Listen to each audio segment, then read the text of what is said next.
Hello friends, आप सभी का स्वागत है आपके अपने यूट्यूब चैनल दिशा स्टडी हब में। आज का यह वीडियो ज्योग्राफी से संबंधित है और यह ज्योग्राफी बूस्टर पार्ट सेकंड है। इस वीडियो में जितने भी क्वेश्चन हैं वो सभी बहुत ही इंपॉर्टेंट हैं, इसलिए आप लोगों को यह वीडियो अंत तक देखना है।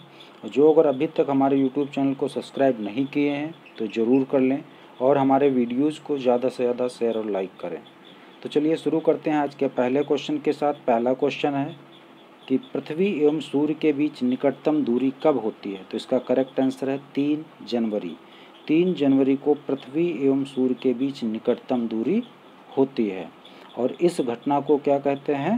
उपसौर कहते हैं। क्या कहते हैं? उपसौर कहते हैं या इंग्लिश में पेरिहेलन कहते हैं।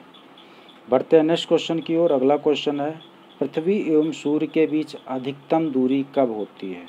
तो इसका करेक्ट आंसर है 4 जुलाई। 4 जुलाई को पृथ्वी एवं सूर्य के बीच अधिकतम दूरी होती है और इस घटना को कहते हैं अपसौर। क्या कहते हैं? अपसौर कहते हैं या एपिहेलन कहते हैं। तो इसलिए दोनों तरीक़ों से क्वेश्चन पूछे जा सकते हैं कि अपसौर की घटना कब घटित होती है, 4 जुलाई को घटित होती है, या पूछा जा सकता है पृथ्वी एवं सूर्य के बीच अधिकतम दूरी कब होती है, तो 4 जुलाई को होती है। और या तो थर्ड क्वेश्चन ये बनता है कि पृथ्वी एवं सूर्य के बीच की अधिकतम दूरी को, इस घटना को क्या कहते हैं, तो अपसौर कहते हैं। बढ़ते हैं नेक्स्ट क्वेश्चन की ओर। अगला क्वेश्चन है सूर्य कर्क रेखा पर कब लंबवत रहता है। तो इसका करेक्ट आंसर है 21 जून। 21 जून को जो है सूर्य कर्क रेखा पर लंबवत रहता है और इसे कर्क संक्रांति कहते हैं। क्या कहते हैं? कर्क संक्रांति कहते हैं और इसी दिन उत्तरी गोलार्ध में सबसे बड़ा दिन होता है। बढ़ते हैं नेक्स्ट क्वेश्चन की ओर। अगला क्वेश्चन है सूर्य मकर रेखा पर कब लंबवत रहता है। तो इसका करेक्ट आंसर है 22 दिसंबर। 22 दिसंबर को सूर्य मकर रेखा पर लंबवत होता है और इसे मकर संक्रांति कहते हैं। क्या कहते हैं? मकर संक्रांति कहते हैं और इस दिन दक्षिणी गोलार्ध में सबसे बड़ा दिन होता है।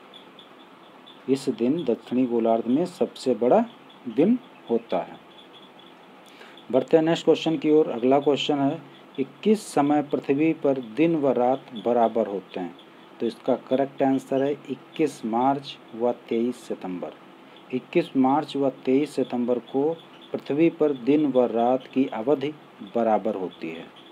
21 मार्च की स्थिति को बसंत विषुव कहते हैं या स्प्रिंग इक्विनॉक्स कहते हैं और 23 सितंबर की स्थिति को शरद विषुव या ऑटमन इक्विनॉक्स कहते हैं। बढ़ते हैं नेक्स्ट क्वेश्चन की ओर। अगला क्वेश्चन है पूर्ण सूर्य ग्रहण के समय सूर्य से परिधीय क्षेत्र में एक वलय बनता है, उसे क्या कहते हैं। तो इसका करेक्ट आंसर है हीरक वलय। क्या कहते हैं? हीरक वलय या डायमंड रिंग। पूर्ण सूर्य ग्रहण के समय सूर्य से परिधीय क्षेत्र में एक वलय बनता है, उसे कहते हैं हीरक वलय या इंग्लिश में डायमंड रिंग। बढ़ते हैं नेक्स्ट क्वेश्चन की ओर। अगला क्वेश्चन है चंद्र ग्रहण व सूर्य ग्रहण की घटना कब घटित होती है। तो इसका करेक्ट आंसर है पूर्णिमा एवं अमावस्या।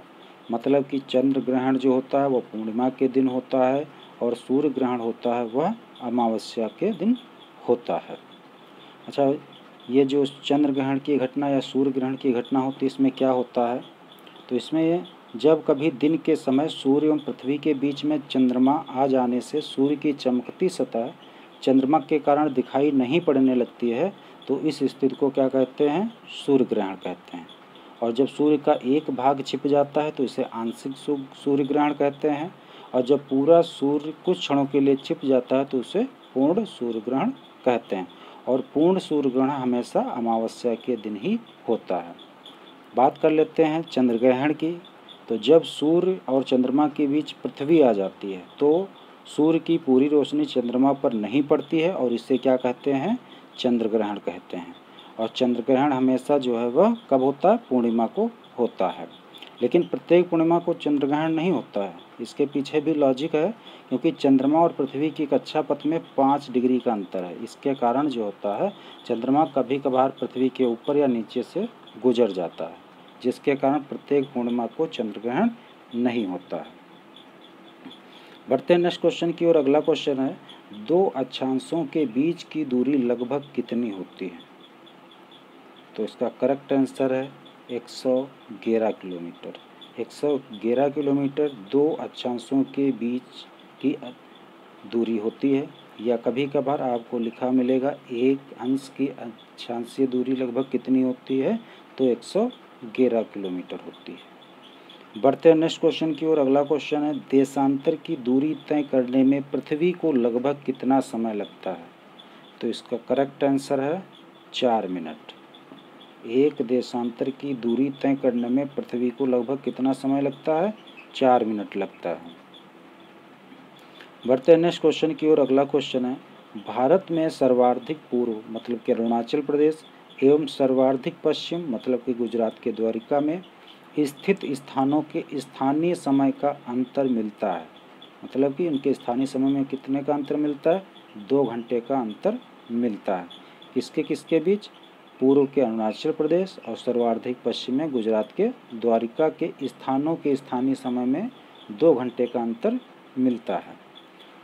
बढ़ते हैं नेक्स्ट क्वेश्चन की ओर। अगला क्वेश्चन है, भारत का मानक समय कहाँ से गुजरता है? तो इसका करेक्ट आंसर है इलाहाबाद के निकट नैनी से। कहीं कहीं पर आपको इलाहाबाद के निकट मिर्ज़ापुर भी लिखा मिलेगा, तो दोनों सही हैं।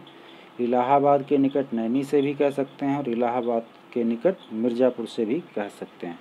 और आपके मानक समय क्या है? तो 82.5 डिग्री ईस्ट। 82.5 डिग्री ईस्ट जो है वह भारत का मानक समय है, जो इलाहाबाद के निकट नैनी से गुजरता है। बढ़ते हैं नेक्स्ट क्वेश्चन की ओर। अगला क्वेश्चन है, पृथ्वी का घनत्व औसत कितना है? तो इसका करेक्ट आंसर है 5.5 ग्राम पर सेंटीमीटर क्यूब। पृथ्वी का घनत्व औसत कितना है? 5.5 ग्राम पर सेंटीमीटर क्यूब।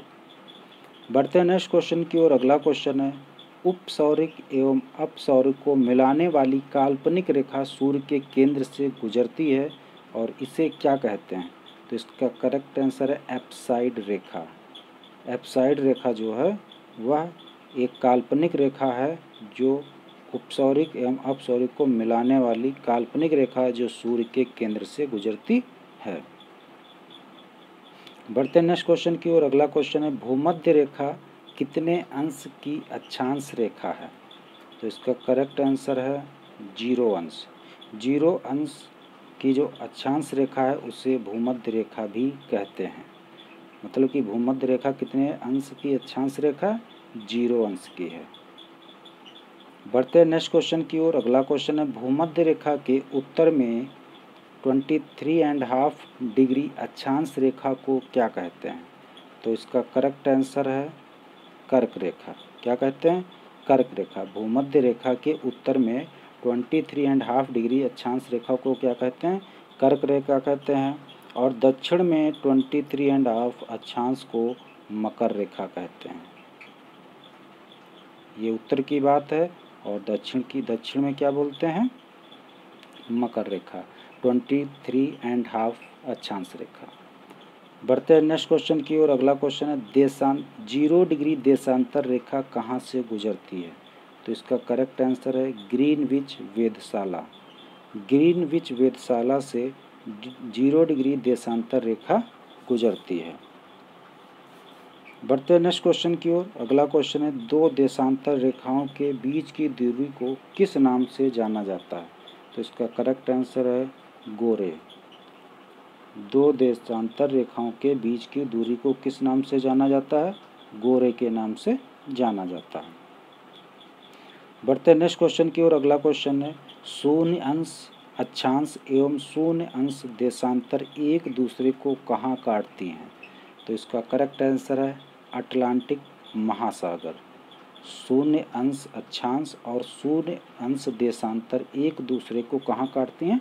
अटलांटिक महासागर में काटती हैं।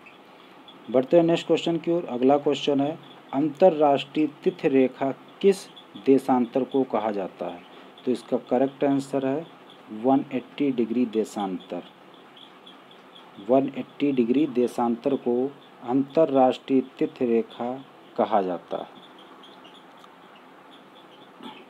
बढ़ते हैं नेक्स्ट क्वेश्चन की ओर। अगला क्वेश्चन है, विश्व को कितने समय जोनों में विभाजित किया गया है? तो इसका करेक्ट आंसर है 24। विश्व को कितने समय जोनों में डिवाइड किया गया है? 24 समय जोनों में डिवाइड किया गया है। और इन समय जोनों को ग्रीनविच मीन टाइम व मानक समय में 1 घंटे के अंतराल के आधार पर विभाजित किया गया है। अर्थात प्रत्येक जोन 15 अंश के या 15 डिग्री के बराबर है, क्योंकि टोटल 360 डिवाइडेड बाई 24। ठीक है, तो एक जोन कितने डिग्री के बराबर है? 15 डिग्री के बराबर है। बढ़ते हैं नेक्स्ट क्वेश्चन की ओर। अगला क्वेश्चन है, अपने परिक्रमा पथ में पृथ्वी सूर्य के चारों ओर किस वेग से चक्कर लगाती है? तो इसका करेक्ट आंसर है 29.8 किलोमीटर प्रति सेकंड की रफ्तार से पृथ्वी सूर्य के चारों ओर चक्कर लगाती है। कितने से? 29.8 किलोमीटर पर सेकंड की रफ्तार से। बढ़ते हैं नेक्स्ट क्वेश्चन की ओर। अगला क्वेश्चन है, अंतर्राष्ट्रीय रेखा कहाँ से गुजरती है? तो अंतर्राष्ट्रीय तिथि रेखा जो है वह आर्कटिक सागर, चुकी सागर, बेरिंग स्ट्रेट और प्रशांत महासागर से गुजरती है। हमको ये चारों प्लेस याद रखने होंगे, क्योंकि कभी कभार 4 में से 3 दे दिए जाते हैं, एक डिफरेंट दे दिया जाता है और उसमें से पूछा जाता है कि इसमें से कहाँ से नहीं गुजरती है। तो इसलिए हमें चारों याद होने चाहिए कि अंतर्राष्ट्रीय रेखा कहाँ से गुजरती है। आर्कटिक सागर, चुकी सागर, बेरिंग स्ट्रेट एवं प्रशांत महासागर से अंतर्राष्ट्रीय रेखा गुजरती है। बढ़ते हैं नेक्स्ट क्वेश्चन की ओर। अगला क्वेश्चन है, पृथ्वी के भूगर्भिक इतिहास की व्याख्या का सर्वप्रथम प्रयास किसने किया था? तो इसका करेक्ट आंसर है कास्ते द बफन। कास्ते द बफन ने सर्वप्रथम पृथ्वी के भूगर्भिक इतिहास की व्याख्या करने का प्रयास किया था। और ये कहाँ के वैज्ञानिक थे? फ्रांस के वैज्ञानिक थे। तो ये फ्रांसीसी वैज्ञानिक थे जिन्होंने पृथ्वी के भूगर्भिक इतिहास की व्याख्या का सर्वप्रथम प्रयास किया था। बढ़ते हैं नेक्स्ट क्वेश्चन की ओर। अगला क्वेश्चन है कि सूर्य के किस भाग को मानव द्वारा देखा जा सकता है? तो इसका करेक्ट आंसर है फोटोस्फीयर। सूर्य के किस भाग को मानव द्वारा देखा जा सकता है? फोटोस्फीयर को देखा जा सकता है। बढ़ते हैं नेक्स्ट क्वेश्चन की ओर और लास्ट क्वेश्चन की ओर। जब ग्रीनविच में दोपहर के 12 बजे हों तो उस समय भारत में कितने बजेंगे? तो इसका करेक्ट आंसर है शाम के 5:30 बजे होंगे। जब ग्रीनविच में दोपहर के 12 बजे हों तो उस समय भारत में कितने बजेंगे? शाम के 5:30 बजेंगे। मतलब कि हम कह सकते हैं कि ग्रीनविच मीन टाइम से भारत का मानक समय जो है वह 5:30 घंटे पीछे है, या ग्रीनविच टाइम से भारत का मानक समय 5:30 घंटे आगे है। ठीक है, ग्रीनविच टाइम से भारत का मानक समय जो है वह 5:30 घंटा आगे है। ठीक है, तो ये आज के थे 25 मोस्ट इम्पॉर्टेंट क्वेश्चन। और जो अगर आप लोगों को इसकी PDF चाहिए तो नीचे डिस्क्रिप्शन बॉक्स में टेलीग्राम का लिंक दिया गया है, वहाँ से जा कर के आप डाउनलोड कर सकते हैं। और हमारे वीडियोज़ को ज़्यादा से ज़्यादा शेयर, लाइक और सब्सक्राइब ज़रूर कराएं। मिलते हैं नेक्स्ट वीडियो में, तब तक के लिए जय हिंद, जय भारत।